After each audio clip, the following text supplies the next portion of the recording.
Yeah. And he... This is a talk about Moccas and particularly the restoration of the church in the late 1860s, 1870, which interested me because it introduced me to the work of George Gilbert Scott Jr., who had worked with his father at Hereford Cathedral. But at the same time, having met Rachel, I discovered that the interior of the church had this fantastic organ which was being restored, and so the two bits of research suddenly had some relevance, and there's a very good archive of the rebuilding in the Hereford Record Office. So that's basically how this came together. This is St Michael's Church from the roof of the court on an autumn day a couple of years ago. The church was very much part of the pleasure grounds of Moccas Court, and indeed the extended graveyard, which you can see on the right-hand side of this slide on the map of the late 18th century, was indeed gobbled up into the parkland, so that today St Michael's has a relatively modest churchyard. The reason people come to Moccas is, of course, because it's a Celtic minster church, or a class church, as it's called, Claswy in Welsh, and therefore was the mother church of many other churches, and also, of course, is associated with the Celtic saint of Saint Dyfrig, who, or Dubricius, to Latinize his name, whose reputation was nurtured by the cathedral at Llandaff, because they inherited much of the land that had accrued around his churches in West Herefordshire, and consequently survived, as an obscure but locally famous figure into the early Middle Ages. What's interesting is that this large churchyard may have contained other churches. So this was fairly typical of Celtic establishments, and in the 1650s, a parliamentary Captain Silas Taylor, who was also sequestration officer for Herefordshire, i.e. he collected fines from royalists. This was immediately after the Civil War, when the royalists were paying for the new parliamentary government. He was interested in the history of Hereford, encouraged by the Harleys of Brampton Bryan, to investigate the history of Herefordshire, and in fact he created a manuscript that's the earliest history of Herefordshire. And he visited here in 1650 and found the foundations of a very large church, in addition to the small Romanesque church, which presumably is the one that survives the day. So, and it was quite common in the Celtic world for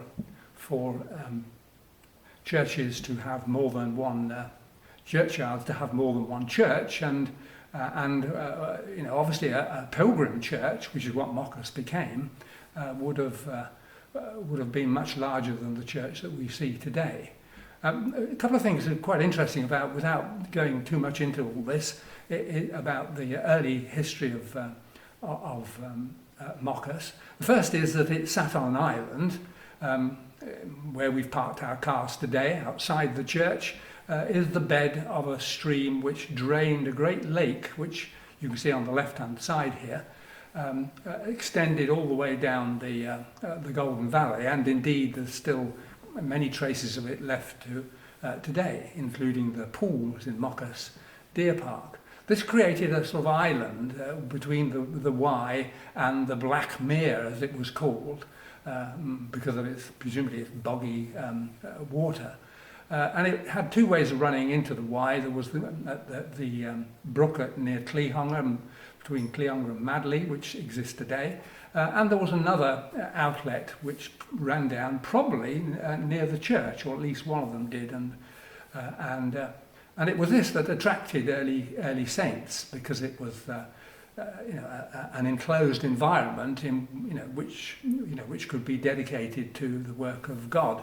And there were at least 3 early monastic establishments on this island, of which Moccas was the senior one. And Moccas, in some accounts, becomes a cathedral. Certainly, it's regarded by in some authorities as the mother church of Llandaff, if you like, in direct descent. I mean, on the right-hand side here, you can see an excavation of a church near Llandrindod, which shows a 2-celled church, like Moccas, within a larger circular enclosure, which has all the characteristics of being an early feature. Fundamentally, an extended burial ground for the people who came here. St. Michael's was obviously not dedicated to St. Michael's. There's 2 or 3 dedications for Moccas Church in the Dark Ages. St. Michael is an interesting saint, because he's a saint of high places. Here's St. Michael's Mount, as you can see in Cornwall,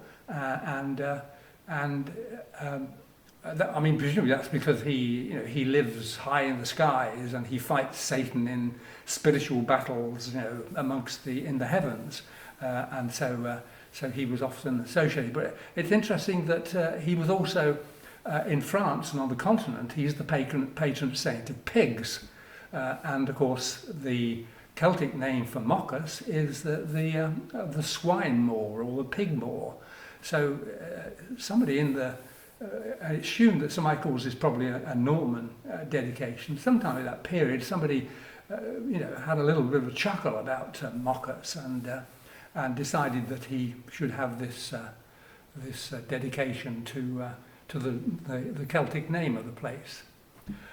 For most of its history, Moccas belonged to a church in the city of Hereford, not the cathedral, but actually the predecessor of the cathedral, the Minster Church of St. Guthlac, which was up on Castle Green. It was a nice 1930s picture of Hereford here, with the cathedral in the foreground just beyond the bridge, and then on the right-hand side you can see Castle Green. Castle Green had a graveyard and a church long before the cathedral was established. The cathedral is a Mercian institution.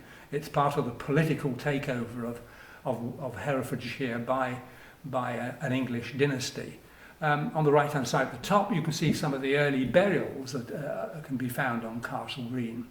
The reason this connection came about is that around about 740, a Mercian king called Ethelbald, the predecessor of King Offa, was poking around in the Welsh border, conquering, as it would seem, and had crossed the Wye and was busy taking over parts of West Herefordshire, including, it seems, Moccas, because this must account for the transference of Moccas to St. Guthlac's in Hereford.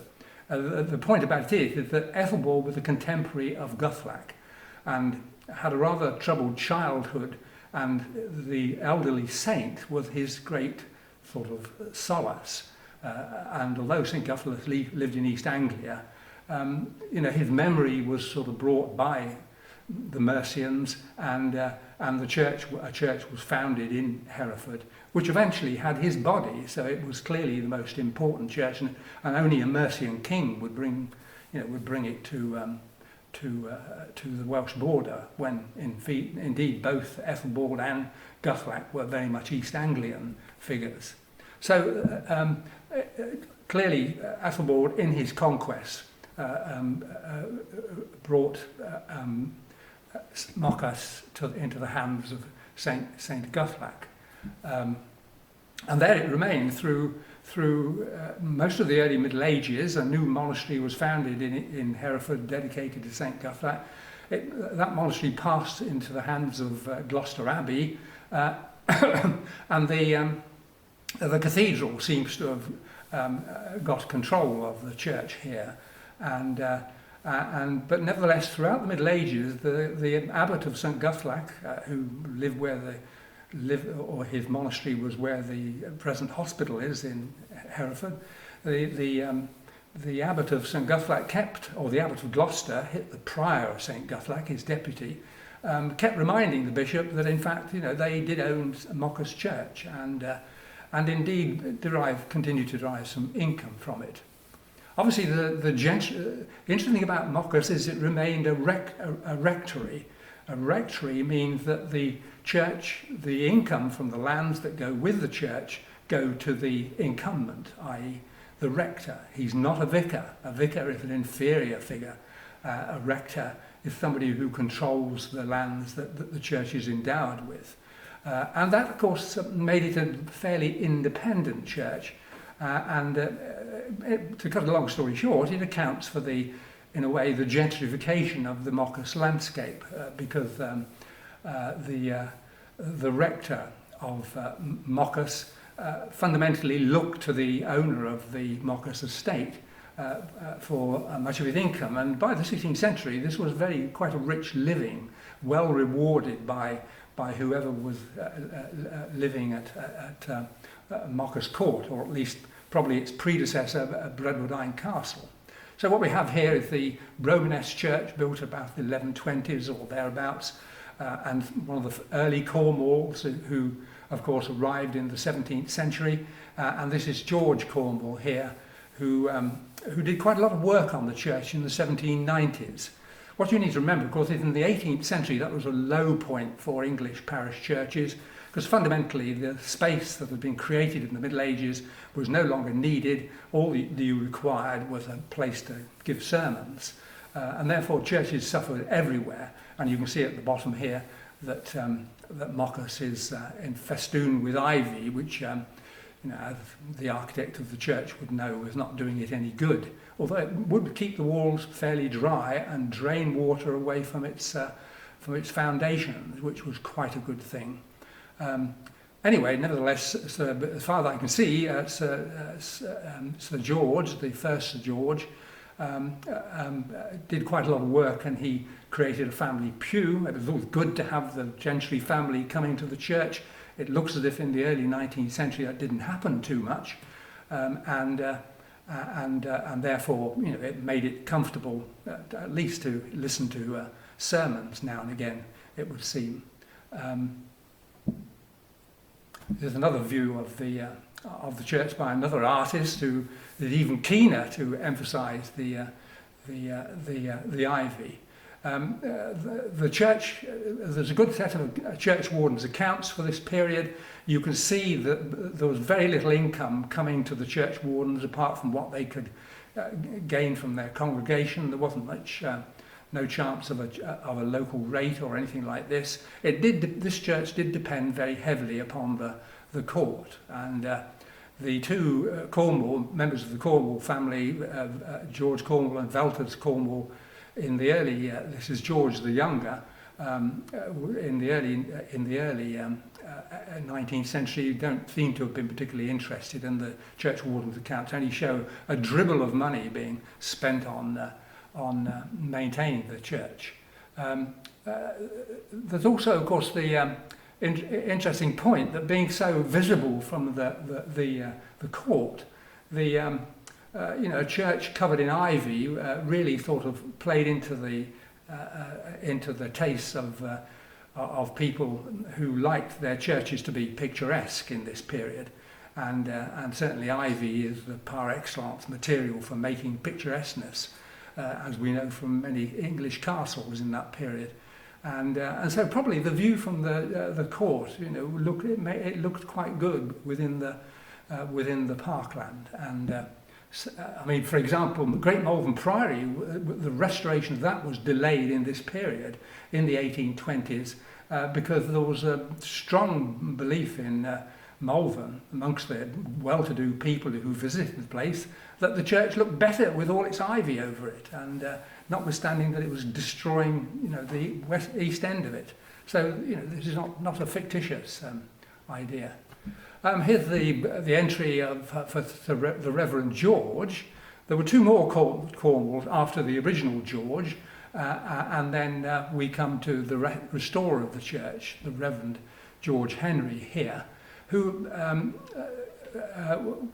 didn't expect to become the Lord of the Manor at Moccas at all, and he at an early age went off into the church, but he had a lucky break. Well, maybe he didn't see it like that, I think. But his younger brother, the younger brother of Velters Cornwall, and the older brother of the second George, or in fact actually the third George now, died leading a charge on the walls of Ningpo in China. This is all part of British colonialism, of course. So, in present day circumstances, we probably don't share his heroic moment. But what happened was it meant that his younger brother George became the heir. Had not expected this and was a dedicated bachelor. So one of the first things he had to do was find a wife, which he did very effectively, and married quickly after learning that his brother was dead. The Hereford Times wrote an article about the declining gentry families of Herefordshire, and the Cornwalls of Moccas were high up on the list as one of the families that were going to die out. But the Reverend George had different ideas. There was a great celebration in 1867 when he got married. Great relief too, and then he built a brand new rectory and installed his wife there, and the children came quite quickly, which was a job well done, we must say. It's interesting that his rectory was built by the architect who was restoring Hereford Cathedral this time, Lewis Knuckles Cottingham. Here's Sir George, splendid beard, to say the least. I mean, he's most famous locally and in the local papers for his musicianship.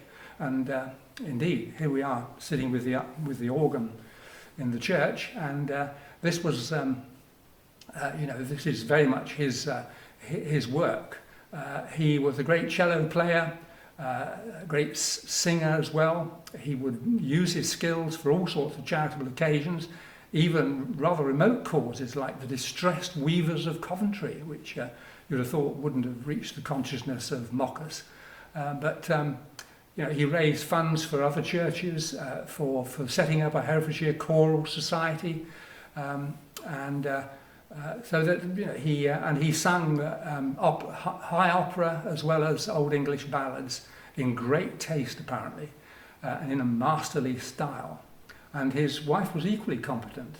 It's interesting that Gilbert finds her having very intimate duets with the organist of Hereford Cathedral in a cottage on the estate in 1878, but I doubt whether there was anything unseemly happening. But she was equally musical. Sir George set out to restore the church, and we see in the church warden's accounts quite a sum of money being spent on taking the ivy off. He'd spent his early adulthood travelling around Europe, and he left quite a lot of notes of this, including a whole folio about the Celtic Church. And so he was obviously interested in the early Christian church and how the pattern of Moccas Church as it existed, with two cells and an apse, which, as we've seen, is fundamentally a very common early feature of Welsh churches. He was fairly certain that this was a Celtic feature, and so he was looking for right back into the distant past of the beginnings of Christianity to find models of early churches, and he spent some time in Trier, which is interesting because here we have two of the key Roman buildings of Trier, the gate at the top, and then the Imperial Palace down below, which was restored by Napoleon. That's why it looks so smart. which are fundamentally churches or royal palaces or buildings with a long nave and then an apse. They lack the second element that a church like this would have, which would be, of course, the chancel in between the apse and the congregation area. But of course, the key thing is that these buildings were built by Constantine the Great in around about 320 or that sort of time, and that was about the time when a little bit later Dyfrig was on the scene. So this is why it meant so much to him. He also went to Sicily, where he examined the churches there. Even better examples. These were much closer to Dyfrig, you can see, and were contemporary with any early church that might have stood here. And we won't go into the details here, but of course the churches were very richly decorated inside, and we might have expected that Sir George might have done something like that in here. And I think he was halfway to doing it, but he fundamentally ran out of money. Obviously mosaics in the 19th century were out, but frescoes, of course, and wall paintings would have been very likely. Sir George joined the Woolhope Club, the local antiquarian society or natural history society, and of course he was the owner of an estate with some of the finest trees in Herefordshire, even at that date, and the Woolhope Club was in the process, with the leadership of Henry Graves Bull, of surveying the remarkable trees of Herefordshire, and Bull courted Sir George to measure all the famous trees and photograph them. I mean, these are very early photographs, of course, of the trees on the Moccas estate. He didn't get very far, though, I mean, partly because he got very involved in restoring the church, I think, and other matters. So that Bull did the survey, and there's a very nice article about Bull in surveying the trees. But so you can see Sir George here pointing up to the mistletoe, which, despite legend, does not occur very regularly in oak trees, which is a bit of a pity for druids, because they wouldn't be able to cut it out with their holy scythes. But actually on Moccas in 1772 there was an oak tree with mistletoe growing on a branch, which Sir George is pointing out with pride. It's got other landowners seeking mistletoe in their oak trees, and most of them failed, but they found one at Eastnor, so the Summers Cox family were rather pleased about that. Sir George was very well connected with the cathedral. He was the rural dean of Webley, which of course Moccas was part of, that deanery, by accident after the Norman conquest. He was steward, one of the stewards of the three choirs. He was there at the opening of the cathedral when it was restored, finally completely restored in 1863. The significance of that is, of course, it was done by George Gilbert Scott Jr., and this is clearly the beginning of Sir George's relationship with the Scott family, and at that time, in about 2 years before, say 1861, Sir George brought his son, George Jr., in as a partner. And so George Jr. spent quite a bit of time in the final stages of restoring Hereford Cathedral. And when his father was fundamentally very busy elsewhere. He also at this time was involved in Chichester as well. The Archdeacon of Hereford was Lord Say and Seal, a very garrulous and rather splendid figure, very jolly as a Victorian churchman, and very interested in historic books, and hence he was master of the Cathedral Library and added to the collection considerably. He was the Say and Seals were the owners of Broughton Castle in Oxfordshire, just north of Banbury, and here it is, as you can see, and that's Lord Say and Seal up there, the Archdeacon of Hereford in his archdeacon's clothes. And the house was pretty ruinous, a marvellous medieval house in a huge moated site. And so between 1866 and 70, it was restored, not by George Gilbert Scott Sr., but by George Gilbert Scott Jr. And this work went on overlapping with Moccas Church. And it's very significant that when Moccas opened, instead of getting the bishop or the dean to open it, Sir George got Lord Say and Seal. That was regarded at the time as a rather poor choice, because he was a very poor sermonizer. He never prepared his sermons very well. He was very garrulous, as we've seen, and but he was very popular with ordinary people. He told sort of fairy stories and folk stories, and people, the rural people loved this. So he was very, very warm figure. And so when the Moccas Church was completed, it was Lord Say and Seal, the Archdeacon, who came and opened the church. And that was, as I say, a strange choice. But clearly, the point is that that's where the George Gilbert Scott Jr. came from in terms of being asked to restore this church. Obviously, the relationship between the Archdeacon and George Cornwall produced this, put him high up the agenda. Here he is. This is his wife on the right-hand side, and she seems to have aged a little on the left, but nevertheless, I think it may be because it was a fancy dress party and she'd piled her hair up and what have you. What's interesting is that they lived in Hampstead, in those houses which were generally regarded as in the Queen Anne style, and Scott, although he was interested in Gothic architecture, that's where he made his money in restoring medieval churches. In domestic terms, he favoured building in the Queen Anne style. Fundamentally a style that we would generally put in the category of arts and crafts. So he was very much an early arts and crafts architect, with his bread and butter coming from church restoration. And Scott Jr.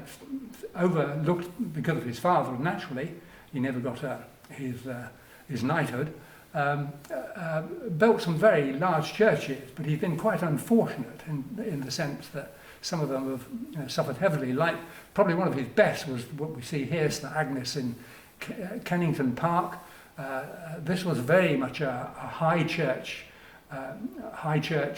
for the Church of England, a Tractarian church, with a screen, as you can see, a very open nave, as Catholic churches had been in the past, and with highly ornamented close to the altar and so on. It was also built in the perpendicular style, which Scott was one of the pioneers in that, which is the last of the medieval styles, and was not really favoured by any of his predecessors, and particularly not his father. But it was very richly furnished. I mean, these are his perspective drawings, so they don't really give you much indication of that. Sadly, it was bombed during the war, and although it was not in very bad state of disrepair, it somehow never got restored because, of course, there was a growing post-war feeling against anything that was Victorian and Gothic, and no love for Gothic churches at that time. He became a Catholic, but when he was building Moccas, he was still a high Anglican. Obviously, many high church Anglicans transferred to the Catholic Church in the 19th century, and indeed people like John Henry Newman and so forth were leading the way in this respect. So it was an age of new Catholic churches, and Scott built quite a number of Catholic churches, which is really interesting because, of course, that would have put him off a lot of incumbents in strong Protestant places like Herefordshire, but actually, as we've seen, it didn't. In fact, this is, you probably don't know, but this is the prototype. This is Hereford Cathedral rebuilt in Norwich.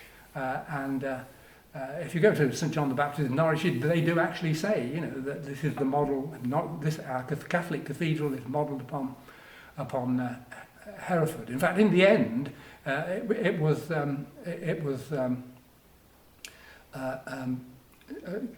Gilbert Scott Jr.'s brother, Aldred Scott, who completed the west front of Hereford Cathedral, and equally completed Norwich Cathedral here.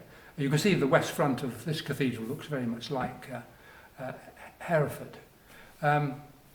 Scott was a great restorer of London Georgian churches. He didn't get to do it very often, but he spent a lot of time writing letters when church wardens in cramped London boroughs started demolishing their Georgian churches. He was greatly in favour of Georgian churches. He managed to save the church at Hampstead on the right-hand side here, and extend it with an aisle. And this is one of his watercoloured drawings of the interior of this Georgian church, and makes it look, a wonderful place. He also built some churches in a Queen Anne style, which was very rare. This is on the left is a view of the church at Leamington Spa, 1873, immediately after Moccas, and it's the church, as you can see, and the rectory are built in what is popularly known as the streaky bacon style, i.e., with lines of limestone and then the brick behind it, typical of the 16th century architecture of Belgium. So Scott was, really very much a pioneer in the younger Scott, a pioneer in terms of his eclectic taste in church architecture. If you had an Anglo-Saxon church, he was the man to come and restore it, because his legendary sensitivity, he would preserve every small trace of Anglo-Saxon detail. And here he is at Wootton Warren, actually after Moccas, but working with H.R. Franklin, who did all the interior fittings of Moccas Church. So the two of them moved on. Well, there was a little bit of a gap, and Wootton Warren in Warwickshire, which is very much worth a visit. And you can see part of the Anglo-Saxon interior, very rare survival from the post-conquest period. And this was a restoration organised by the Society for the Protection of Ancient Buildings, the William Morris body. So Scott was very much a trusted hand for mending churches rather than demolishing them. So which brings us to St Michael's. Here's his plan of St Michael's with its repewing and not a great deal was going to change, but it was all going to be made new. The restoration had been in Sir George's mind since 1868, and in fact the plans, I think, may date from that time, but there was a very sad event, and that was that Scott's office, the younger Scott, his father was still alive at this time, it must be said, but had quietly withdrawn into the background, was occupying his father's offices in Cecil Street in London, where there were ranks upon ranks of assistants working at desks and great filing cabinets and all the plans of all Scott's work for about 40 years, and it was one of the biggest architects' offices in London. And it burnt down in August 1871, and it burnt down with all the archive, all the ongoing plans. No casualties, but nothing was left of this great architectural practice. And even today, I mean, that would be a massive disaster. It sent the young Sir George into a sanatorium. He was seriously ill mentally, and his father thought he would die. he says in a letter to somebody else that he was saved by one of the nurses there, who later became his wife. And for 2 years he was in the sanatorium in Eastbourne, and he wrote letters there to Sir George, not forgetting that Moccas was one of his unfinished commissions, and presumably the plans that are in the Hereford Record Office are the only plans of these, because the others would have been in the office, of course. And so, as part of the recuperation, encouraged by his wife and the very ever-patient Sir George, because the whole process had been delayed probably by nearly 2 years, he came back from his mental breakdown and began preparing the work for the church. This is a sort of archive that exists, which is fundamentally a list. It's probably made by Sir George of the work that was going to be done, and itemizing each stage of it. And you notice it's dated 1870, so it's when Scott has come back and is getting underway again. I mean, just to summarise some of the things, the walls were to be underpinned with brick and concrete. Concrete, used quite frequently this time in subtle ways. The chancel arch was taken down. It was apparently slipped considerably and was, losing its keystones. The apse was to be slightly heightened. That would mean that the roof had to be taken off as well. Steps in the manner of high churches, steps were very important, of course, and so steps were put in at various places to raise slightly the apse and the altar above the rest of the church. All the external stonework was renewed, and the plaster on the interior walls at this stage was to be replaced. Because Scott, although he had not really discussed it in detail with Sir George, I think was anticipating that frescoes would be painted on the walls. Although, of course, modern archaeologists and visitors love to see the tufa and the ancient, the early stone here. Much of the stone was quite new, though, as we'll see. There was quite a lot of rebuilding took place. There would be new seats, a new ceiling, the plaster ceiling which existed was to be taken down, and something more suitable found, and the whole thing was going to cost £1,000. It seems that since I just had my house painted and it cost me £5,000, I think that was quite a bargain, really. Have a whole new church pretty well for £1,000. I mean, amongst the material is sketches of the restoration of the windows on the north side of the aisle, which had to have new glass put in them, as you can see. And so you've got the medieval glass below, and then the higher glass had been smashed, probably because there was probably a gallery or something running across and the windows had been damaged, or the ceiling had been brought down beyond the top of the windows, that's more likely. And so the top of the windows had been obliterated. That was all part of the sort of Georgian process of turning the church into a preaching hall. This is likely to be by Burleson and Grills, who I've just learned were cutting their teeth, in fact, it seems, on Moccas Church, because the other window in the chancel is by them as well. It's interesting that the sketch on the back of the plan I've just shown you is Scott, in an informal way, probably in the presence of Sir George, is sketching out what he can do to repair the window. They were keen to keep the resisting tufa fabric. I mean, tufa, wherever it was found, even in southern Europe, even in those Byzantine churches in Sicily, was often used because it was very light work, light stone, and easily worked. And so tufa was a connection with in a sense, with the world of St. Duffrig as well, with the Celtic world to some extent.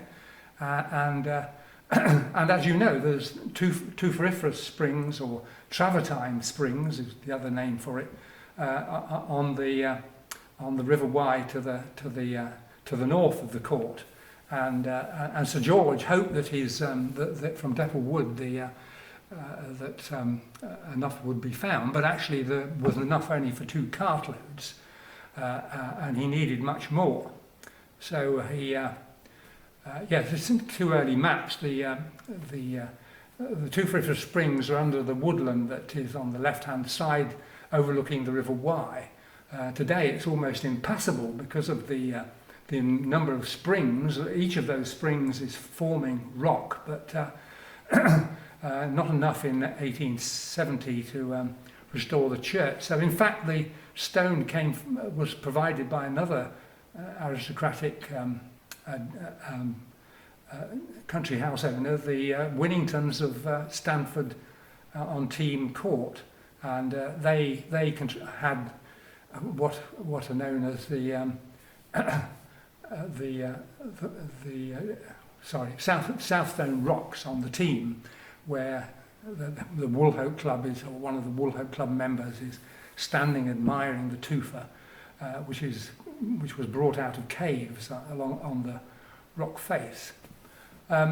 So that's how the main work of construction proceeded. It was carried out by H.R. Franklin of Dedington in Oxfordshire, who specialised in woodworking fundamentally, but also were quite happy to do the general contracting for all the stonework.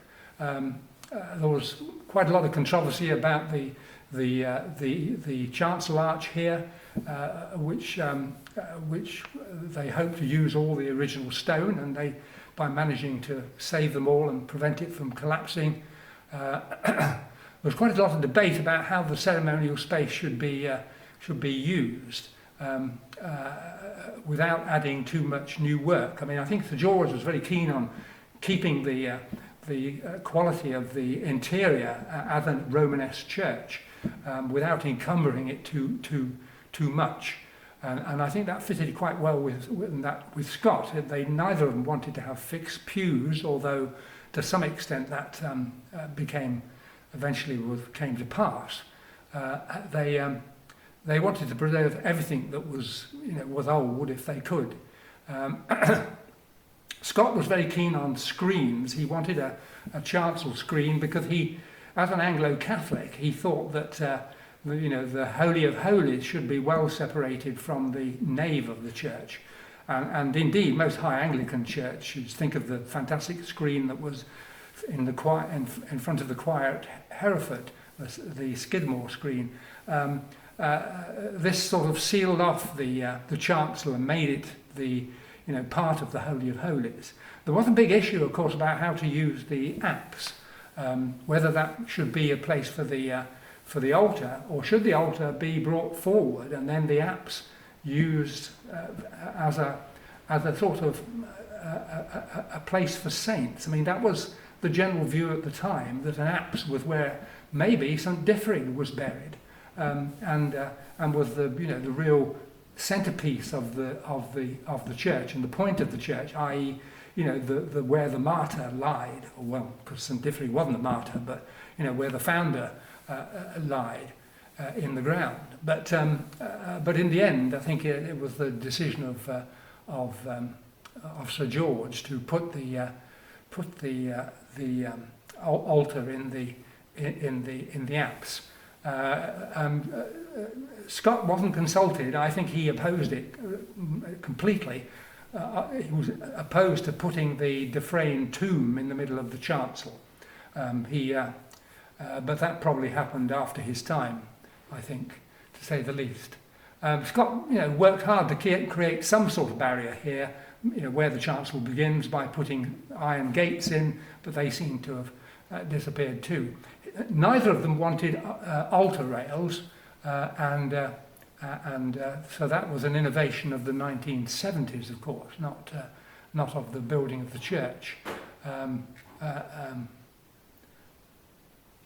Yes, and here are the samples of the woodwork by Franklin and Co., very highest quality, remarkably cheap as it seems, all done in a sort of simple Jacobean style, and quite movable, most of it, with a couple of burly farm labourers, so that there could be places for children's festivities and Christmas feasts. That the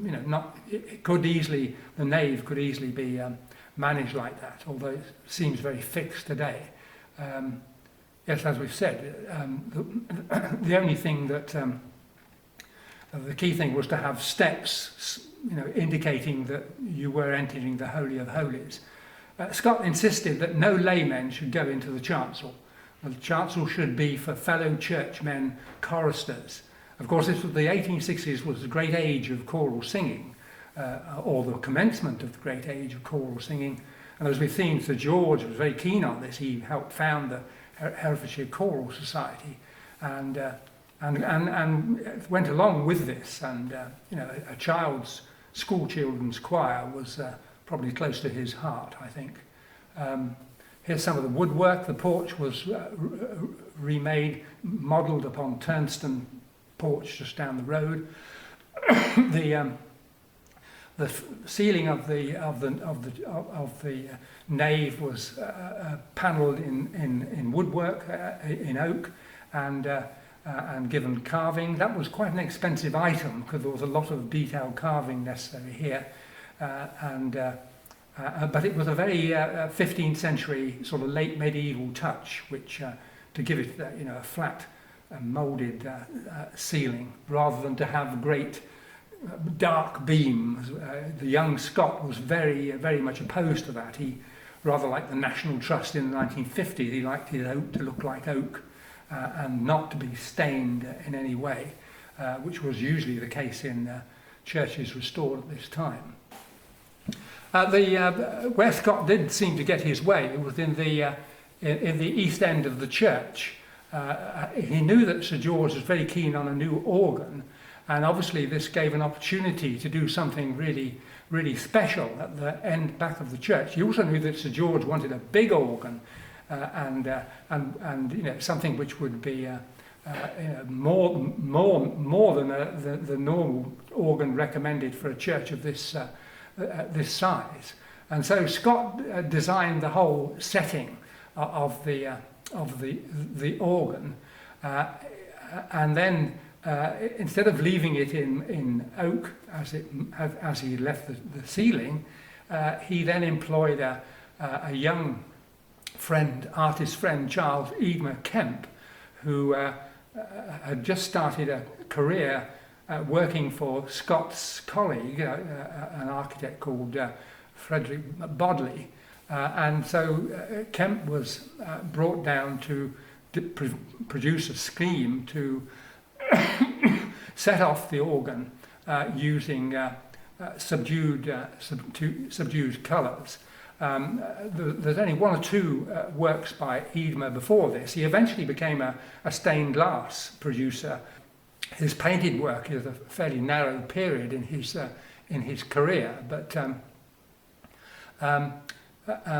Kemp was interested in the styles of the late Middle Ages too, and so with a very subdued palette. There was quite a lot of debate at this time about the way that the Morris company, who were in church furnishings and equally stained glass, were using very polychrome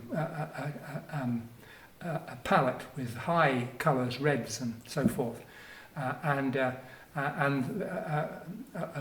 quite a lot of sensitive people contemporary with Scott were opposed to this. So hence the choice of greens and a low-toned red colour, and of course the gilding as well was a key thing of late medieval churches. And we can see a bit of, we would have seen a lot more of Eadmer's work. That he did the little chapel of in the parish church of Cirencester, but unfortunately even the guidebooks which I've read suggest that it's still there, but it doesn't seem to be any more.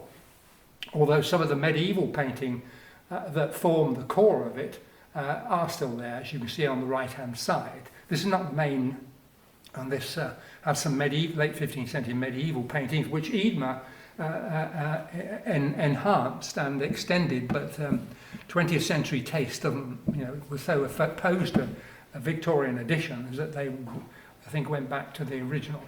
But you can see something very similar, by going not too far away, at Kinnersley, where there's a splendid organ, also of the same date as the one at Moccas, but the organ itself, although beautifully set out and in the same manner as Moccas, it keeps its wooden case. But the ceiling of the church is painted in the manner that I think Scott might have been encouraged to do here. And what we do see is the wall painting, the frescoes, which at Kinnersley. In fact, this was all done by an amateur artist who was the vicar of Kinnersley, who had married the daughter of Frederick Bodley, who was the architect who Scott had acted as an assistant to for many years. And in fact, Bodley, when he eventually died in the early 20th century, is buried at Kinnersley. But it's interesting that Eadmer was in the background here, and it's quite likely, I mean, this is very much his style, and it's likely that he noticed the greens in the ceiling of the organ loft at Kinnersley, which is reflected here in the organ. So it's probably that it was Eadmer who taught the Reverend Reveley to do the painting. But there's a lot of letters on the organ, principally because the makers, Walker and Co., thought that the organ that had been organed was far too powerful for such a small church, and also they disapproved of the George Gilbert Scott's additional framing for it and the way that he was going to manage the whole of the west end of the church.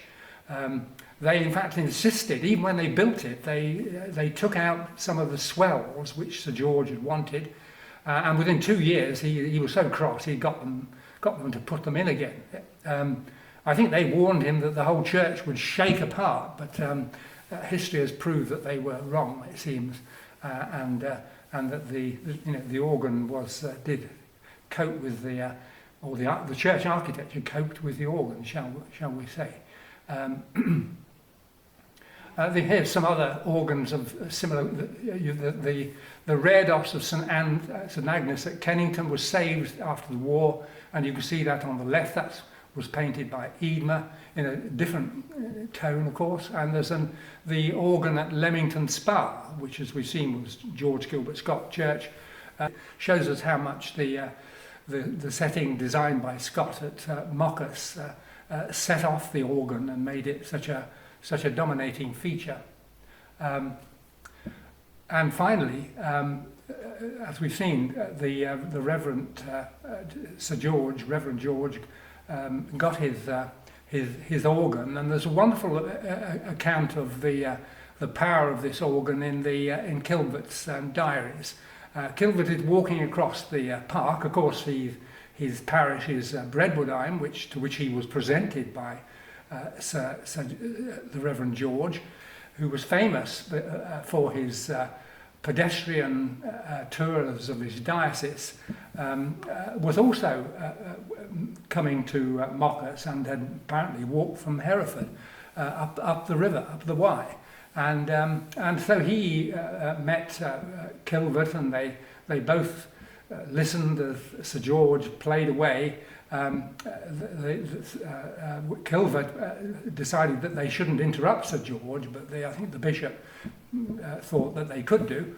And so, although they paused outside for a while, they went in, and Sir George stopped, and he showed them around the restored church. And as we've already seen, the bishop wasn't invited hadn't been invited to consecrate the church, but he clearly didn't feel put out by this, and he showed them his great work, which is in every respect still with us today. Okay.